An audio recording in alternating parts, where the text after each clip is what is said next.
I remember it correctly, around 2005, 2004 or 6.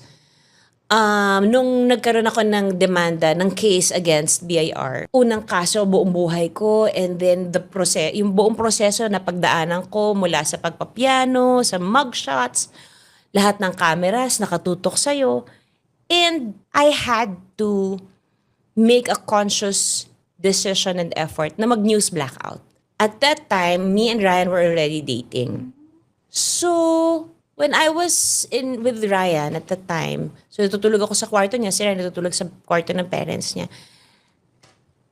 Coach, hindi ko napansin, 2 araw akong tulog. Tapos may isang mahabang pause ako na nagawa nung araw na nagising ako na parang pagod na pala ako. And then I realized na, sa laban na to, wala akong kasama. Basta ang daming nangyayari, yung hindi ko naiintindihan, nagtatrabaho. Para sa akin, nagtatrabaho lang ako. Sumunod lang ako sa gusto ipagawa ng manager ko sa akin. I was literally working 24/7. Pag wala ka palang kikitain, ikaw lang mag-isa. But you'll still have your family. Pag may kinikita ka, biglang ang dami mo kasama. Pero pag may problema kang pagdadaanan na pwedeng sumabit ng mga pangalan nila, biglang wala silang kinalaman sa'yo. So that was my moment of pause at that time na, okay.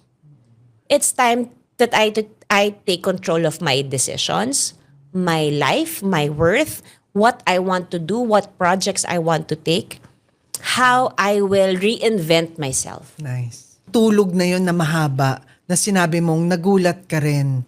Yun pala yung kailangan ko. Yung tulog na yun, dun ko na-reset yung sistema ko na.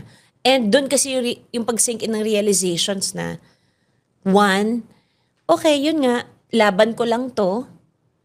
And nakikita ko yung mami ko na talagang affected siya kasi nakikita niya kung paano ko nahihirapan. Two, ako lang naman na magbabayad dito sa BIR. Wala naman akong ibang katuwang dito. So might as well take control of it already. So I changed my lawyers. I took control of everything. Trinabaho kong matapos siya.